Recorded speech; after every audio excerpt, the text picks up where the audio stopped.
ஓம் ஸ்ரீ தாரா நேயர்களுக்கு வணக்கம். இன்னைக்கும் ருத்ராட்சத்தை பத்தி தான் பார்க்க போறோம். ருத்ராட்சம்னாலே அது ஒரு சின்ன பழத்துக்குள்ள இருக்கக்கூடிய ஒரு விதை மாதிரி. அதுல பல முகங்கள் வரும்னு சொல்லுவாங்க.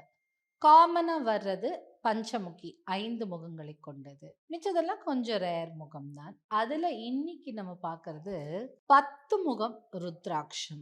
இந்த 10 முக ருத்ராட்சம் எதை சிம்பலைஸ் பண்ணும் அப்படின்னு பார்த்தீங்கன்னா லார்ட் விஷ்ணு அப்படிங்கிறாங்க. ஸோ விஷ்ணு பகவானை குறிக்கக்கூடியது இந்த ருத்ராட்சம். இதுல கான்ட்ரவர்சி என்னன்னா, ருத்ராட்சம் அணிந்து கொள்பவர்கள் எல்லாம் சிவனடியார்கள், சிவபக்தர்கள், சிவனை ஆராதனை செய்பவர்கள், சிவனை போற்றுபவர்கள் சொல்லுவோம். அதே 10 முக ருத்ராட்சம் மகாவிஷ்ணுவை குறிக்கக்கூடியதுன்னு. இந்த இப்போ அகைன் பீஜ மந்திரம் சொல்லுவாங்க. இந்த 10 முக ருத்ராட்சத்துக்கோட பீஜ மந்திரம் என்ன அப்படின்னு பார்த்தீங்கன்னா, ஓம் ஹ்ரீம் நம.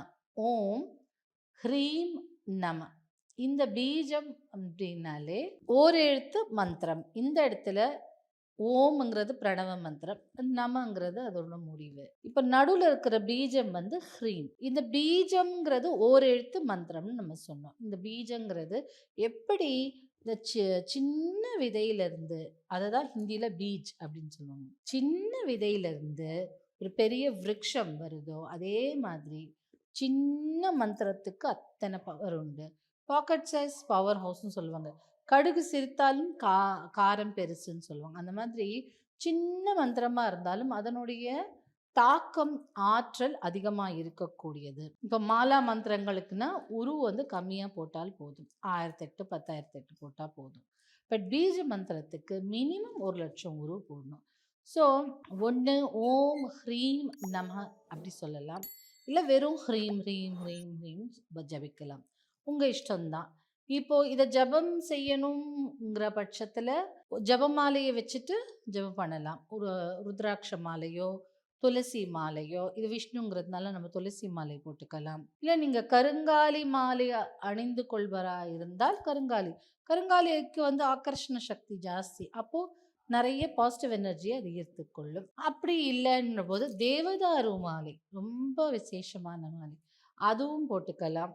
இல்லை இந்த கடைங்கள் எல்லாம் கிடைக்கும், இந்த பென்னு இதெல்லாம் விற்கிறாங்கல்ல, அந்த கடையில் வந்து ஒரு பட்டன் மாதிரி இருக்கும். அது வந்து நம்ம விரலில் சுற்றிட்டு அதை ப்ரெஸ் பண்ணிகிட்டே இருக்கலாம். ஒரு ஹ்ரீம் ஹ்ரீம் ஹ்ரீம் சொல்லும்போது ஒரு ப்ரெஸ் பண்ண பண்ண பண்ண என்னாகும், அது கணக்கு நம்மளுக்கு எடுத்து கொடுத்துரும். அப்போ அந்த கணக்கை வச்சு நீங்கள் இத்தனை முறை சொல்லியிருக்கேன் அப்படின்னு சொல்லி நம்ம சாண்ட் பண்ணிக்கலாம். இந்த மந்திரம் வந்து நீங்கள் சுத்தமாக இருக்கும்போது தான் சொல்லணும். ரொம்ப எல்லா டைமும் சொல்ல வேண்டான்னு என்னோட ஒப்பீனியன். பட் சில பேர் வந்து என்ன பண்ணுவாங்கன்னா, கண்டினியூஸாக மனதுக்குள்ள மந்திரம் ஜபிச்சுட்டே இருப்பாங்க. ஸோ அந்த மாதிரி கூட அந்த மாதிரியான நபர்களாக நீங்கள் இருந்தால் பண்ணலாம்.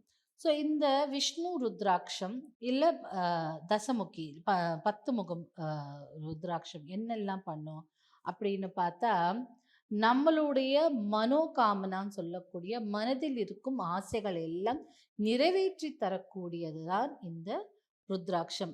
நாம் மட்டும் அல்லாது நம்மை சார்ந்தவர்கள், நம் குடும்பத்தினர், அவங்க எல்லாரோடையும் நல்ல ஒரு சந்தோஷத்தையும் அவர்கள் விரும்புவதையும் கொடுக்கக்கூடியது இந்த 10 முகம் ருத்ராட்சம். இது எல்லா கிரகத்திலோடையும் இந்த சில டைம்ல இந்த கிரகம் சரியில்லை, அந்த கிரகம் சரியில்லைன்னு சொல்றாங்கல்ல, அதெல்லாம் இல்லாமல் எல்லா கிரகங்களோட பிரச்சனைகளையும் நெகட்டிவ் எஃபெக்ட்ஸையும் தீர்த்து வைக்கக்கூடியது தான் இந்த 10 முக ருத்ராட்சம். நாம் விரும்பும் கனவு வாழ்க்கையை, நாம் விரும்பும் எண்ணம் போல் வாழ்க்கைன்னு சொல்லி வாழ்த்துவாங்கள்ல, அந்த மாதிரி நம்மளுடைய எண்ணம் என்னென்னலாம் கனவு காணுதோ அந்த மாதிரி வாழ்க்கையை தரக்கூடியது.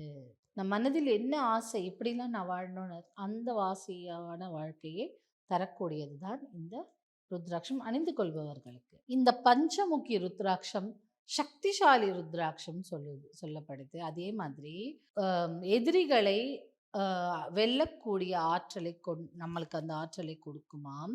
கஷ்டங்களையும் நம்மளுடைய பண கஷ்டம், பண நெருக்கடி, அது எல்லாத்தையும் தள்ளி வைக்குமா. நம்மளுடைய அதாவது நம்ம கிட்ட இருந்து அதை எடுத்துடுமா. அப்படிப்பட்ட ஒரு ஆற்றலை கொண்டது. அது மட்டுமல்ல, சம்மான் அப்படின்னு சொல்லும்போது நல்ல பேரும் புகழும் அதற்கான இடத்துல நம்மளை கொண்டு போய் சேர்க்கும் அப்படின்னு நம்பப்படுது. இப்போ நம் மட்டுமல்ல, நம் ஃபேமிலிக்கும் இது ரொம்ப நல்லபடியா இருக்கும்னு நம்பப்படுது. இப்போ இந்த ருத்ராட்சம் நீங்க அப்படியே வாங்கி அப்படியே அணிந்து கொள்ளாமல் நீங்க என்ன பண்ணலாம், வேற எங்க கிடைச்சாலும் வாங்கிக்கோங்க. இது என்ன பண்ணுங்க, நீங்க எங்க கிடைச்சாலும் ஒரு குரு இருந்தாங்க உங்களுக்குன்னா அவர்கிட்ட இந்த ஆசீர்வாதம் பண்ணி வாங்கிக்கோங்க. குரு கிட்ட இருந்து ஒரு பிளஸ் பண்ணி வாங்கிக்கோங்க. இல்ல எனக்கு குருலாம் இல்ல அப்படின்ற பட்சத்துல கடவுளை விட பெரிய குரு யார் இருக்க போறா? உங்களுக்கு பிடித்த கடவுளின் திருவடியில வைத்து, இதை நான் உன்னோட ஆசீர்வாதமா நீ என்னுடையனே எப்போதும் இருக்கிற மாதிரி நம்பி இதை நான் போட்டுக்கிறேன் அப்படின்னு சொல்லி ப்ரேயர் பண்ணி அதை நீங்க ஒரு நல்ல நாளா பார்த்து உங்களுக்கு பிடித்த நாள், எல்லா நாளும் நல்ல நாள் தான் நம்ம கடவுள்கிட்ட இருக்கும்போது. தசமுகி ருத்ராட்சத்துக்கு எல்லா கிரகங்களும் அந்த தாக்கத்தை குறைத்து கொள்ளும். அப்படி இருக்கும்போது இதை அணிந்து கொள்பவர்கள் ஒரு கடவுளின் அருள் பெற்றவர்களாக இருக்கணுங்கிற பட்சத்துல கடவுளின் திருவடியில வச்சுட்டு போட்டுக்கலாம்.